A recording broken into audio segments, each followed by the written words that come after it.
नमस्कार। YouTube channel सच का आईना में एक बार फिर आप तमाम दर्शकों का स्वागत है। दोस्तों, आज हम आपको प्रोजेक्ट बेस्ड लर्निंग से संबंधित एक कार्यशाला का आयोजन गया के हरिदास सेमिनरी में किया गया है, जहां टेक्निकल सेल के सदस्य एवं ब्लॉक के BPM उपस्थित हैं। साथ ही कई ब्लॉक के प्रखंड शिक्षा पदाधिकारी भी यहाँ उपस्थित हैं।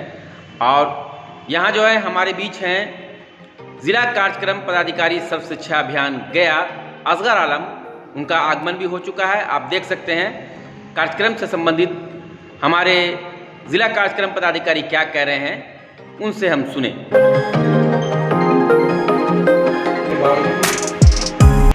शिक्षा का जो मूल काम है शिक्षण, उससे जुड़ी हुई अन्य चीज़ों पर अधिक फोकस रखना पड़ता है और उसी पर हम लोग काम करते हैं। जैसा कि प्रारंभ में ही मैंने बताया कि जब इस वर्कशॉप की मुझे जानकारी मिली, मुझे आने का यहाँ निमंत्रण मिला, जाहिर सी बात है कई तरह की व्यवस्थाएँ रहती हैं, कई तरह की प्राथमिकताएँ रहती हैं, फिर भी मैंने यहाँ आना अपना दायित्व समझा और आपसे मैंने बहुत कुछ सीखा। आपसे जब बातचीत हुई इसमें मैंने देखा कि हर आदमी ने कुछ न कुछ इसमें प्रकाश डाला, बताया कि प्रोजेक्ट बेस्ड लर्निंग क्या है। आपके पास मैं देख रहा हूँ कि ये बुकलेट भी आ गया है, आप देख रहे हैं, ये सारे ब्लॉग्स को दे रहे हैं आप जी, है ना। तो जो पूरी व्यवस्था है, मैं चाहता हूँ कि प्रोजेक्ट बेस्ड लर्निंग गया जिले में एक अभियान के रूप में लाया जाए। पूर्ण है, हम आपको इसलिए बार बार बताते हैं, यह व्यवस्था इस तरह से बार बार आपको बताती है कि आपके दिमाग में उसका महत्व आ जाए और आप इसको लागू करें, इसको अपनाएं। क्योंकि आपने जब B.Ed किया होगा, आप में से बहुत सारे लोगों ने प्रशिक्षण प्राप्त किया होगा, उस वक्त ही बताया गया होगा आपको कि प्रोजेक्ट क्या है, प्रोजेक्ट बेस्ड लर्निंग होता क्या है, इससे फ़ायदे क्या हैं, है ना। तुलनात्मक दृष्टि से देखें तो पढ़ाई के जो दूसरे तरीके हैं उसकी तुलना में यहाँ क्या फ़ायदा है, शिक्षक इससे कैसे लाभान्वित होते हैं, बच्चे इससे कैसे लाभान्वित होते हैं, व्यवस्था इससे कैसे कम संसाधन में कम समय में बेहतर परिणाम हम कैसे दे सकते हैं, ये सारी चीज़ें यहाँ सिखाई जाती हैं।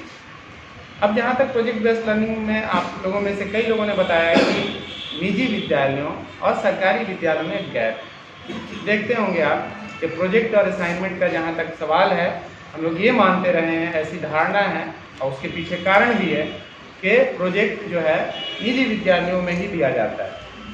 लेकिन जाहिर सी बात है, अगर आप इसी तरह का डिवाइड देखेंगे, इसी तरह का आप देखेंगे कि विकसित देशों में प्रोजेक्ट आज से बहुत पहले आ गया है।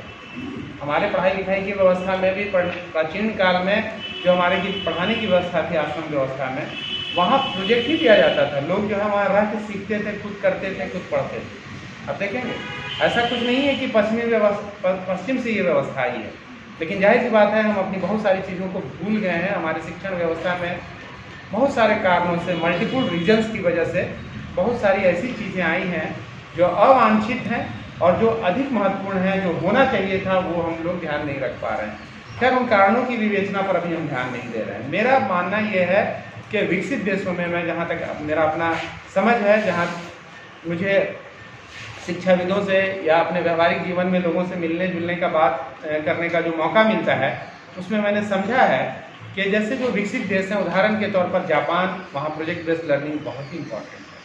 एक ऐसा ही देश है, आप स्कैंडिनेवियन कंट्रीज के शिक्षा व्यवस्था की बात करेंगे, आप देखेंगे वहाँ भी प्रोजेक्ट को बहुत महत्व देते हैं। मैं पढ़ रहा था अभी हाल ही में कि इजराइल वगैरह, अब जाहिर सी बात है छोटा सा कंट्री है, मैं बाकी चीज़ों पर उसके चीज़ों से सहमत नहीं होता हूँ, लेकिन वहाँ देश ने, छोटे से देश ने अपने शिक्षण व्यवस्था में प्रोजेक्ट बेस्ड लर्निंग को काफ़ी महत्व दिया है। हालांकि हम अभी जो बात कर रहे हैं वो प्राथमिक शिक्षाओं, प्रारंभिक कक्षाओं की बात कर रहे हैं, स्कूली शिक्षा की बात कर रहे हैं। मैं वहाँ देख रहा था कि कोई अगर मैनेजमेंट ग्रेजुएट है तो उसको डिग्री मिलने से पहले आपको एक जो है स्टार्टअप डेवलप करना पड़ता है, कोई कंपनी स्टार्ट करके उसका प्रॉफिट डेवलप करके दिखाना पड़ता है, तब MBA की डिग्री मिलती है। ऐसे नहीं कि कॉलेज में गए और आपको MBA की डिग्री मिल गई 2 साल पढ़ के।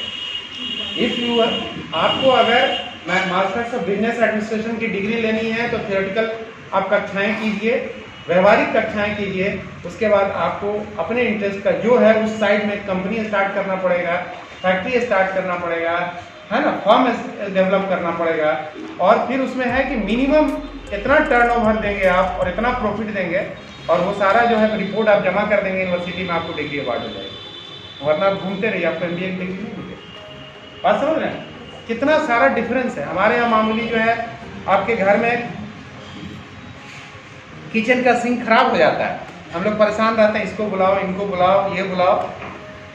ये सारी चीज़ें मैं जापान में और वहाँ के शिक्षा व्यवस्था के बारे में पढ़ने का मुझे मौका मिला या सुनने का मौका मिले, अच्छे संगति में जब मैं बैठता हूँ तो बताते हैं कि नहीं, वहाँ तो खुद करके सिंक को बजाते खराब करके किचन का सिंक बच्चों को बोला जाता है कि साफ कीजिए इसको, ये प्रोजेक्ट है आपका। बात समझ रहे? वहाँ चाहिए काम करने वाला आदमी जो कुछ कर सके। अब यहाँ ज्ञान वाला आदमी है, सिर्फ ज्ञान से काम नहीं चलता, ज्ञान के साथ साथ आपको प्रैक्टिकल है ना, इसने कहा रियल लाइफ सिचुएशन में हम फेल हो जाते हैं। ठीक है, हमारी किताबी ज्ञान जो है किस तरह से हमको पढ़ाई जाती है जिसको हम कनेक्ट नहीं पढ़े। हम सत्य और अहिंसा की बात तो खूब करते हैं, लेकिन सत्य क्या है हम दिन भर झूठ बोलते हैं। ठीक है, अहिंसा क्या है उसके बारे में जब हम बात कर रहे हैं तो फिर अहिंसा क्या है उसके बारे में बात करना पड़ेगा। सिर्फ